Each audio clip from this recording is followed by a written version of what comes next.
Hello students, today we are going to proceed towards the Mendel, that is Mendelism we have completed so far. Today we are moving, that is Mendel selected 7 contrasting character for his breeding experiment, and for the breeding experiment he took a garden pea plant for his experiment. And we should understand what are the different, different 7 different kinds of characters, contrasting characters Mendel considered for his breeding experiment. So as you can see this chart, the chart showing the 7 different characters, contrasting characters considered by Mendel for his breeding experiment on garden pea plant. So the headline is what? Contrasting traits studied by Mendel. What do you mean by contrasting? Contrasting means opposite, trait means characters. Mendel selected 7 opposite characters. Okay, so what are those contrasting characters? Let us understand through this chart. So as already this chart is given in the reader on page number, that is 71, that is table number 5.1. So you can go through that chart, but still I have written on the board, just you see. So first character, so in the first column the characters, the 7 characters he has chosen, and the second column dominant traits are given, in the third column recessive traits are given. Here remember, trait means characters. So first of all he considered the height of the plant, stem height of the plant. So the garden pea, so he selected 2 opposite character taking height as a character. So the first character he has chosen, that is stem height. So the height of the plant, either it may tall or it may be dwarf. Okay, so these are the 2 opposite characters considered by Mendel. But among these 2 contrasting character, he has selected which one is a dominant and which one is a recessive. So the dominant character is tall. I let you know what is the meaning of dominant and what is the meaning of dwarf, that is recessive. So we must understand under terminology. Dominant means the character which is expressed, that is called as tall, that is dominant. And the character which is suppressed, which is not shown, which is not expressed in the organism, that is called as recessive trait. Is it clear? So dominant trait was tall and recessive trait was dwarf. So these are the 2 opposite characters he considered. Next, the second character he has selected, that is flower color. As even in the NCERT reader, the diagrammatic representation is given. Go through the diagrammatic representation. That the chart is very important. So flower color, the flower color of a garden pea, either it was violet or it was white, So white and yellow, that is violet. So dominant trait was which one? Purple color or violet color, and the recessive was white color. Similarly, flower position. If you take a position of the flower position we already learned in the first year PUC. Okay, so flower position, either it may be in an axial or it may be in the terminal. Axial means on the nodal region. On the nodal region, that is called as axial region. On the nodal region, if the flowers are arising, that is called as axial position.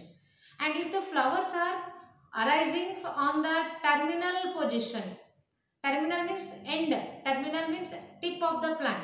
If it is in a terminal or at the end of the plant, the position is called as terminal position. So, but among these, axial is the dominant, terminal is the recessive. Similarly, pod shape, that is fruit shape. The pod shape, the cover of the that is seed, that is called pod. So pod shape may be either, it may be inflated, it is called full, or constricted. It is not uniform, it is constricted. Okay, so full is a dominant, the constricted is a recessive. Similarly, pod color, the fruit color, it may be either green dominant or recessive may be yellow. Similarly, seed shape. Now cover of the seed is over. Now seed shape. What is the shape? The sixth character, seed shape. The shape of the seed, either it may be round or it may be irregular, that is wrinkled form. Some wrinkles are formed. So wrinkled form. It is not round, it is irregular. It is wrinkled. It is recessive, round is a dominant. Seed color. Seed color may be either yellow or green. So yellow is the dominant and then green is a recessive. So these two characters you must remember: pod color, where the green is a dominant, yellow is the recessive. In case of seed color, yellow is a dominant and green is the recessive. So these two characters sometimes you may get confused. So pod color, seed color, both are different. Now we shall move towards, we shall understand some of the terminologies used by the Mendel. Mendel used some terminologies in the genetics in his breeding experiment. So he has selected some characters also, and he has used certain terminologies to explain the breeding experiment. So let us understand what are the different terminology used by Mendel. The first, the gene. What is a gene? A gene is, as already we have defined, gene is a segment of DNA. Or gene can also be defined like this. Gene is a unit of heredity. But Mendel called this gene as a factor. So factor is the name given by Mendel. So this is the gene or factor. Mendel called them as factor. Second, locus. What is locus? It is the position of the genes on the that is on the chromosomes. We know that chromosomes are thread-like structure on which genes are located. So locus is nothing but the genes situated on the homologous chromosome is called locus. That is the position of a gene on the chromosome. Then phenotype. What is phenotype? Phenotype means if you take any organism's external characters, external appearance of an organism. For example, if the plant is too tall, the plant is tall. What is the appearance of the plant? That is, the plant is very tall, we say, no? So, and the plant, how, whether it is a herb, shrub, tree, how it is looking. The external characters or appearance of that plant or organism is called as phenotype. So, Mendel used this word frequently. Similarly, genotype. Genotype is nothing but it is a genetic makeup of an organism. What is that? It is a genetic makeup of an organism. So, genetic constituent is called as genotype. But phenotype can be observed. Genotype we cannot observe. Okay. So, phenotype can be observed very easily. But genotype cannot be observed. Next, P1 generation. P stands for P1. While cross-pollination, Mendel has used this word in his problems. P1 generation, F1 generation, such terms he used. So, what is the P1 generation refers to? It refers to parental generation. P stands for, P1 means first parent, that is parental generation. Similarly, F1 generation. What is F1 generation? So, when Mendel crossed two different plants, okay, and the hybrid plant is obtained. Okay, after crossing two parents, some hybrid is formed now. That hybrid plant is called, it as a, that is F1 generation, the first filial generation. Here I wrote true breeding. When Mendel crossed two true breeding parental plant, the resulting plant is called as F1 generation or first filial generation. First filial generation. True breeding means, how we get to true breeding? I told you in the previous class. True breeding can be obtained by selfing the plant for about 6 to 7 generation. We get a true breeding plant. Next comes dominant. The next terminology is dominant. See, dominant, this word is very popular. We are familiar with the dominant. So, dominant means The character which is expressed in the F1 generation, that is called as dominant. Means after crossing, hybrid is obtained. In the hybrid plant, what characters we observe, no? That character which is expressed, that expressed character is known as dominant character. And the character which is not shown in the plant, which is not expressed, which is suppressed in the plant, it is hidden inside the body of the plant, it is not expressed, that character is called recessive character, which do not express. Okay, similarly, homozygous. Here the term homozygous refers to what? So when a character is controlled by identical allele of a gene is called homozygous. Or in a simple term, how can we define?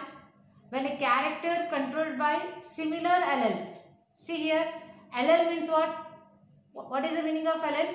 Here on the chromosome, pair of genes are located. This is one pair, this is another pair, this is another pair, this is another. So they are in a pair, no? The pair of genes on a homologous chromosome is called allele. I will repeat once again. What is allele? Allele is a pair of genes located on a homologous chromosome is called allele. So here homozygous means when the characters are controlled by, when our body characters are controlled by this allele, particular allele, that should be similar. If they are controlled by similar allele, for example, capital T, capital T, capital T, capital T, this is an example. Capital T becomes one allele. Okay, capital T becomes one allele. So that is called as homozygous. Identical alleles. So when the identical alleles, similar alleles control the plant character, it is called as homozygous. It is indicated by capital T. Similarly, heterozygous. Heterozygous means opposite of homozygous. Here pair of allele for a gene, pair of allele, they are not same. They are controlling character but they are not similar. Means how can we indicate capital T small t? Capital T small t. Hetero, it is called as hetero because the pair of allele are dissimilar. Capital T small t. That is known as heterozygous trait. Heterozygous plant or heterozygous plant you can call. So thus these are some of the terminologies used by Mendel during his experiments on a garden pea plant. You must remember because sometime you will be asked for one more question. Remember all these characters or terminologies. Here one more point I have not written, that is allele. Allele simply means pair of genes located on homologous chromosome. Pair of genes, you remember. Pair of gene on a homologous chromosome is called as allele. Okay. It may be either capital T or capital T small t. Okay. So with this explanation, we stop contrasting characters studied by Mendel. We shall stop here.